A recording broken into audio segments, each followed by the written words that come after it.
Who's the second best player on the Bucks? Chris Middleton. Okay, other than that, who's the third best player on the Bucks? Eric Bledsoe, probably. Yeah, that sucks. Okay, so at the end of the day, will the Bucks be knocking on the Eastern Conference door? The only way. So here's what I'll say is that the Bucks. I believe in the Bucks, and I believed in the Bucks last year. I believe in them again this year, but I don't think they're a contender just because they don't have the type of squad that can contend in the playoffs. But if Giannis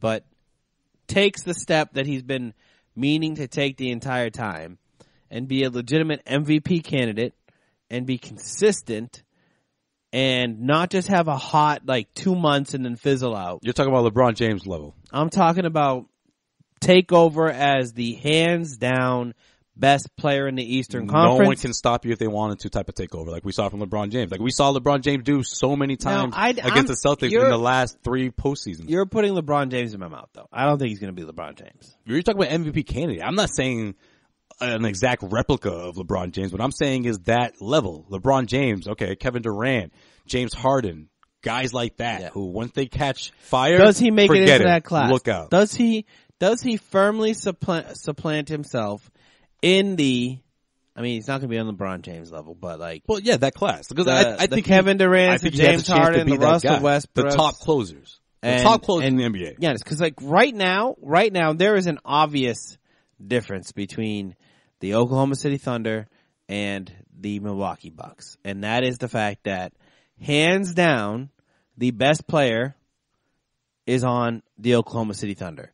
So until Giannis can be in that class where maybe it's a toss-up or maybe he, is in the Eastern Conference and he's right there with Russell Westbrook as being one of the best players in the NBA, legitimately MVP type level, because he's been great. He's been great, but he hasn't been arguably better than everybody else in the league. You know what I mean? There's always been Giannis is there, but I'm still taking LeBron. I'm still taking Westbrook. I'm still taking Kevin Durant. You know what I mean? You can't argue over them. So until he can get to that level and break through, then I still think you view the Bucks as a 4 or 5 seed. And hey, maybe they get a home court advantage this year. You never know. Yeah, which would have changed everything if they had that last season. Yeah. It's against the Celtics. I think from a defensive standpoint, Giannis means so much to this team that's the edge, so to speak, not from a team standpoint, but I just think there's moments where he can lock down on you and prevent you from scoring in the last few minutes of the game, and all of a sudden you lose the game because he's also doing it on the offensive end. I mean, that's how good he is. I mean, that's why I mentioned a guy like LeBron James, because he's able in the same way to affect both ends of the floor, make it hard for teams to drive to the hoop, make you shoot. Yeah, but make you beat them he makes teams beat them from the perimeter. So here's the thing. That's what makes him so tough on the defensive end. That's what's going to make him so impactful against the Celtics Thursday night. But LeBron really never developed a 3-point shot. You know what I mean? No, I'm talking about defending. I'm talking about the fact that he's in the middle. It forces teams to rely on the 3-point shot. Okay. And that happened a lot throughout the 7-game series against the Bucks last season between the Celtics. You know who I think is really the X factor for the Bucks? If they want to really make noise in the Eastern Conference, defensive end, just in general. End. Who do you think I'm going to say? I'm thinking one guy because of what happened in Game 3 and 4. I was going to say Thon Maker. Yep, that's it. That's who you thinking of? Thon Maker.